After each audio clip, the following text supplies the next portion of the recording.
తెలంగాణ కాంగ్రెస్ లో ఆయన చాలా సీనియర్. ఢిల్లీ పెద్దలతో సత్సంబంధాలు కూడా ఉన్నాయి. ఉమ్మడి ఆంధ్రప్రదేశ్ కు మంత్రిగా చేసిన అనుభవం ఉంది. అందుకే ఆ జిల్లా నుంచి క్యాబినెట్ లో ప్రాతినిధ్యం దక్కితే ఆయనకే అవకాశం అన్న ప్రచారం జరిగింది.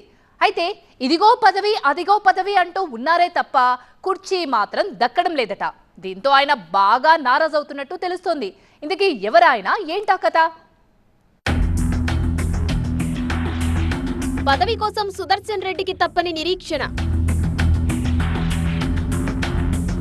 విధేయతకు విలువ దక్కడం లేదా?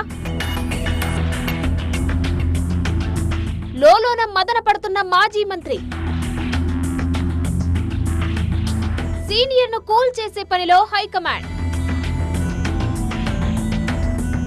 నిజామాబాద్ జిల్లా కాంగ్రెస్ ను కొన్నేళ్లుగా పెద్ద దిక్కై నడిపిస్తున్నారు సుదర్శన్ రెడ్డి. ఇప్పుడంటే ఆ జిల్లా నుంచి పీసీసీ చీఫ్ గా బొమ్మ మహేష్ గౌడ్ ఉన్నారు గానీ ఒక కౌశిక్, నేను పార్ట్నర్షిప్ ఫర్మ్ స్టార్ట్ చేయడం బెస్టా, ప్రైవేట్ లిమిటెడ్ కంపెనీ స్టార్ట్ చేయడం బెస్టా? ఎందుకు అంత కన్ఫ్యూజన్? ఎక్స్పర్ట్ తో మాట్లాడు. ఎక్స్పర్టా? ఎలా? బాస్ వాలా బీ ద బాస్. ఇప్పుడు అక్కడి కాంగ్రెస్ కు అన్ని తానయ్యారు ఈ మాజీ మంత్రి. ఉద్యమ సమయంలోనూ ప్రజల నుంచి వ్యతిరేకత ఎదుర్కొని పెద్దాయన బోధనలో వరుస విజయాలు నమోదు చేశారు. గతంలో వైఎస్ కేబినెట్ లో కీలక మంత్రిత్వ శాఖను నిర్వహించిన అనుభవమూ ఆయనకు ఉంది. అలాంటి నాయకుడికి తెలంగాణలో కాంగ్రెస్ ప్రభుత్వం ఏర్పడి 15 నెలలు దాటినా మంత్రి పదవి మాత్రం అందని ద్రాక్షలా మారింది. ఓవైపు సీనియారిటీ, మరోవైపు హైకమాండ్ కు లాయల్టీ. అందుకే కేబినెట్ లో ఆయనకు చోటు ఖాయమనే ప్రచారము జరిగింది. జిల్లా నుంచి పార్టీ తరపున ఎమ్మెల్యేగా గెలిచిన వాళ్లలో ఆయనే సీనియర్ కాబట్టి బెర్తు కన్ఫామ్ అనుకున్నారు. కానీ ఏం జరిగిందో తెలియదు.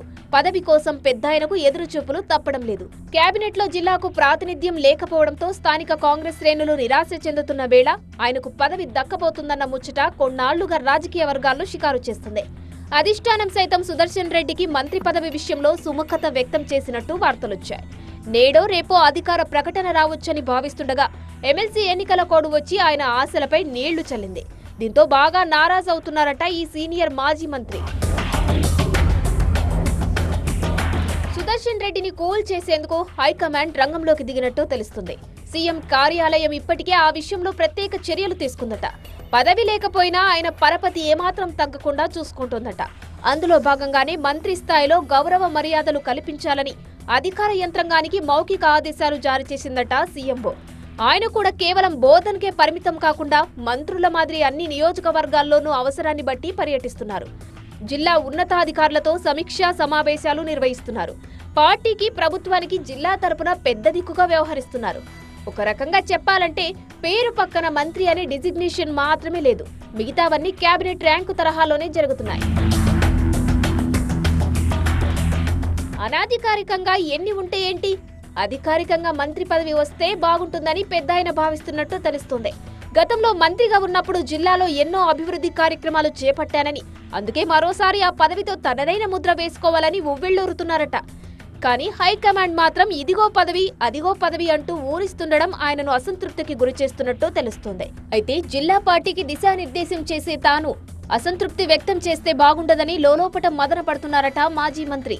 బయట హుందాగా కనిపిస్తున్నప్పటికీ అనుచరుల దగ్గర ఆవేదన వ్యక్తం చేస్తున్నారట. మరి పెద్దాయన నిరీక్షణకు ఎప్పుడు తెరపడుతుందో చూడాలి.